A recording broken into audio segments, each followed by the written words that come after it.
एक छोटे से गांव में 6 जुलाई 1999 को एक लड़का जन्म लेता है। साधारण सा घर, साधारण सी परवरिश, लेकिन किस्मत में लिखा था कुछ असाधारण।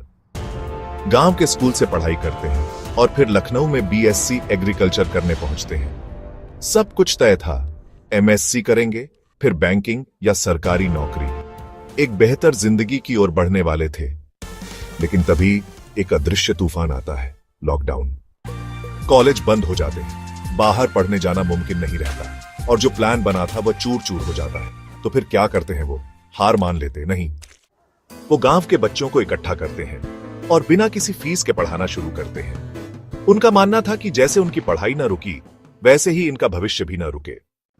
फिर एक दिन वो अपने दादाजी के साथ कोर्ट जाते हैं, जो खुद एक प्रतिष्ठित अधिवक्ता और बार एसोसिएशन के अध्यक्ष रह चुके थे। वहां एक दृश्य उन्हें झकझोर देता है। एक महिला जिसके साथ छोटे बच्चे थे, जमीन के विवाद में हार जाती है, सिर्फ इसीलिए कि सामने वाले के पास पैसे और ताकत थी। वो रो रही थी, इंसाफ बिकता नजर आ रहा था।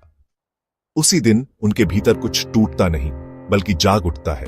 वो ठान लेते हैं अब वही बनेंगे जो आम जनता की आवाज बनेगा, एक ऐसा वकील जो केवल केस नहीं, न्याय लड़ता हो। एलएलबी की शुरुआत घर के पास के कॉलेज से करते हैं, क्योंकि कोरोना काल था, साधन सीमित थे, लेकिन इरादे बुलंद। पहले ही प्रयास में बार काउंसिल की परीक्षा पास करते हैं और बन जाते हैं अधिवक्ता।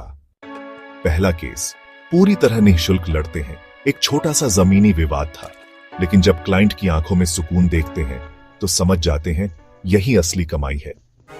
अब वे राजस्व मामलों में गहरी पकड़ रखते हैं और धीरे धीरे आपराधिक मामलों की ओर भी बढ़ रहे हैं, क्योंकि असली दर्द वहीं होता है जहां इंसाफ दम तोड़ता है। उनका मानना है, गरीब हो या अमीर, इंसाफ सबका अधिकार है, और जब किसी की आंखों में उम्मीद जगती है तो वही उनकी ताकत बन जाती है। आज वे एडवोकेट सुकृत के नाम से यूट्यूब पर हजारों लोगों को कानूनी जानकारी दे रहे हैं। इंस्टाग्राम पर लोग सवाल करते हैं और वे उन्हें निःशुल्क सलाह देते हैं।